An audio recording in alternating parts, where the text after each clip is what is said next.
Picture ancient Egypt burning sands stretching to the horizon, the mighty Nile winding its way through the heart of the land, and colossal stone monuments rising from the earth, like sentinels of time.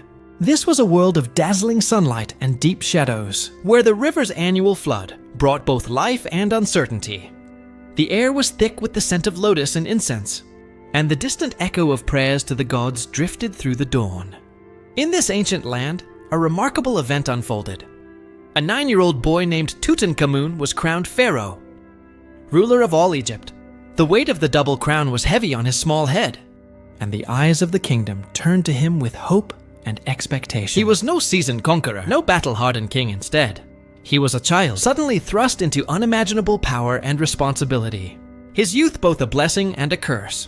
Tutankhamun's world was one of breathtaking opulence, palaces adorned with gold, towering columns and walls inscribed with sacred hieroglyphs. Yet behind the splendor, the palace halls echoed with the whispers of courtiers, each with their own ambitions and secrets. To his people, the pharaoh was more than a king. He was a living god, the bridge between mortals and the divine. It was his sacred duty to maintain order, to honor the gods, and to ensure the prosperity of the land. When the Nile flooded its banks, bringing rich silt to the fields, or when drought and famine threatened, all eyes turned to the pharaoh. The fate of Egypt, its bounty, and its suffering was believed to rest on his shoulders. For Tutankhamun, this was a crushing burden to bear. The throne was vast, and he was so very small. Surrounded by powerful and ambitious advisors, the boy king was often more a symbol than a sovereign. Decisions were made in his name, but rarely by his own hand. And so our story begins not with a mighty conqueror, but with a lonely boy standing at the threshold of greatness, his future uncertain, his destiny unwritten.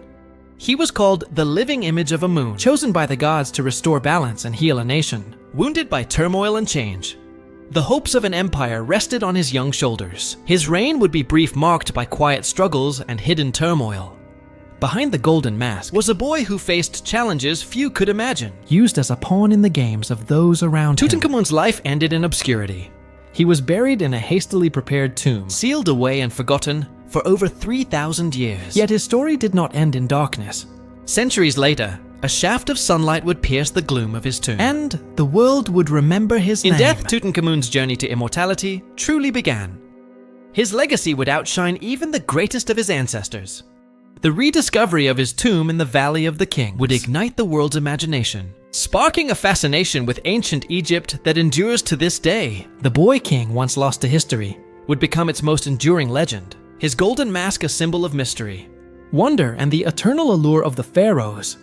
And so, as the sun rises once more over the Valley of the Kings, Tutankhamun's extraordinary tale begins anew, shining brighter than ever before. To understand Tutankhamun, we must first meet his father Akhenaten, a pharaoh who defied tradition.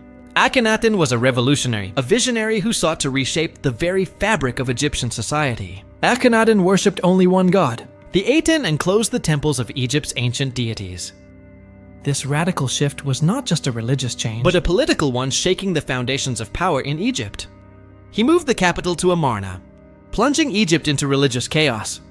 The new city was a symbol of his devotion to Aten, but it also isolated him from the traditional power structures. Priests lost power, the people were confused, and centuries-old beliefs were shattered. The social fabric of Egypt was torn apart, leaving a nation in turmoil. Art and society changed with new, strange styles reflecting the upheaval. The elongated features and unique artistic expressions were a stark departure from the past. Tutankhamun, born Tutankhaten, grew up in this isolated, uncertain world. His childhood was marked by the instability and the radical changes his father had imposed. His family was tangled and mysterious with royal incest, leading to genetic frailty. The royal bloodline was both a blessing and a curse, filled with complexities and health issues. When Akhenaten died, his revolution crumbled. The grand vision he had for Egypt fell apart, leaving a power vacuum and a nation in disarray. The court abandoned Amarna, and Egypt teetered on collapse. The once thriving city became a ghost town, a testament to the failed experiment. Into this void stepped the young Tutankhamun, the last male heir, a symbol of hope. He was just a boy, but the weight of the nation's future rested on his shoulders. The nation needed healing, a return to the old gods in order. The people longed for stability and the familiar rituals that had defined their lives for centuries. The boy king became the vessel for Egypt's restoration. Surrounded by advisors, he was guided to restore the old ways and bring back the glory of Egypt. He was their chance to turn back the clock. The people saw in him the possibility of reversing the chaos and returning to a time of prosperity. Tutankhamun's reign would be Egypt's path back to tradition. His leadership was seen as the beacon that would guide Egypt back to its former glory. With Akhenaten gone, Tutankhamun became a tool for powerful men. And Horemheb, they ruled through him, using the boy king to restore Egypt's old ways. The first step renounced the Aton and embraced Amun.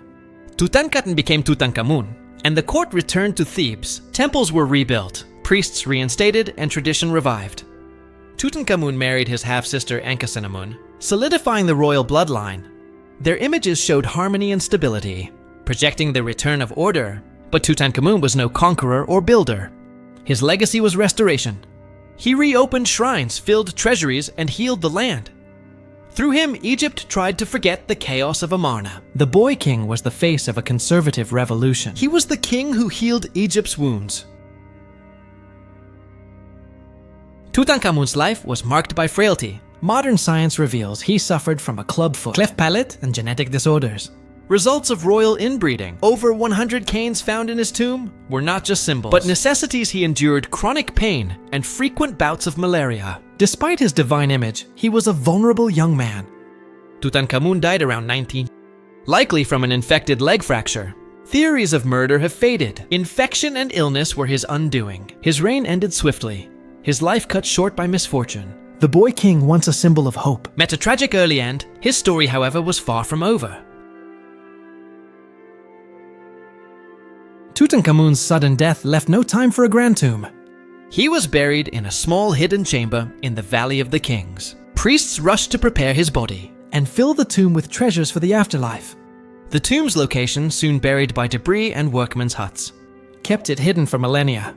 While other tombs were plundered, Tutankhamun's remained untouched. His name was erased from history, his memory fading into the desert sands. For over 3,000 years he slept undisturbed, a forgotten king surrounded by gold. The world would not rediscover him until the modern age. In the autumn of 1922, after years of tireless searching and countless disappointments, British archaeologist Howard Carter finally made a discovery that would change history. Deep in the arid sands of Egypt's Valley of the Kings, Carter's team uncovered a single step carved into the bedrock. A subtle clue that hinted at something extraordinary hidden below. As they carefully cleared away the sand, a sealed doorway emerged, its ancient plaster still bearing the royal insignia. Carter realized he had stumbled upon a royal tomb, untouched for thousands of years, a rare and almost miraculous find. Overwhelmed with excitement, Carter immediately summoned his patron, Lord Carnarvon, together. With hearts pounding, they prepared to breach the entrance, uncertain of what awaited them on the other side. By the flickering light of a candle, Carter peered through a small hole in the doorway. As his eyes adjusted to the darkness, he glimpsed a breathtaking sight, glittering gold and mysterious shapes, treasures that had lain undisturbed for centuries. The tomb was crammed with astonishing riches, ornate chariots, lifelike statues, sacred shrines, and at its heart, the now iconic golden mask of the young pharaoh Tutankhamun. Every object shimmered with the promise of ancient secrets.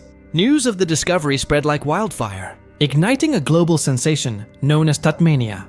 Headlines blazed across newspapers, and the world's imagination was instantly captured. Reporters and photographers from every corner of the globe flocked to Egypt, eager to witness the unfolding story of the boy king and the treasures that had survived the ages. For a world still reeling from the aftermath of World War I, the discovery offered a dazzling escape, a glimpse into a lost civilization, and a reminder of humanity's enduring fascination with the past. Carter and his dedicated team would spend the next decade painstakingly cataloging and preserving over 5,000 artifacts, each one a window into the life and death of Egypt's ancient royalty. Every artifact from the smallest amulet to the grandest statue revealed new secrets about ancient Egyptian beliefs, rituals, and artistry, deepening our understanding of a civilization long shrouded in mystery. The discovery of Tutankhamun's tomb was hailed as the greatest archaeological triumph of the 20th century, a moment that redefined the world's view of ancient Egypt. Once a forgotten pharaoh, Tutankhamun became a household name, his treasures inspiring awe and wonder in millions, who glimpsed them in museums and exhibitions around the globe. The world was forever changed by the golden glimmer that emerged from the darkness. As the legacy of Tutankhamun's tomb continues to captivate and inspire generations,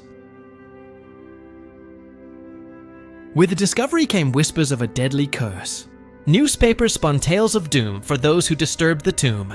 Lord Carnarvon's sudden death fueled the legend, as did other mysterious illnesses. The public was enthralled by the idea of ancient vengeance in reality. No curse was found, just coincidence and media hype. Most involved lived long lives. Including Carter himself, the curse became part of Tutankhamun's myth, adding a layer of Gothic intrigue. It reflected our fascination with the unknown and the power of ancient Egypt. The legend endures inseparable from the Boy King story.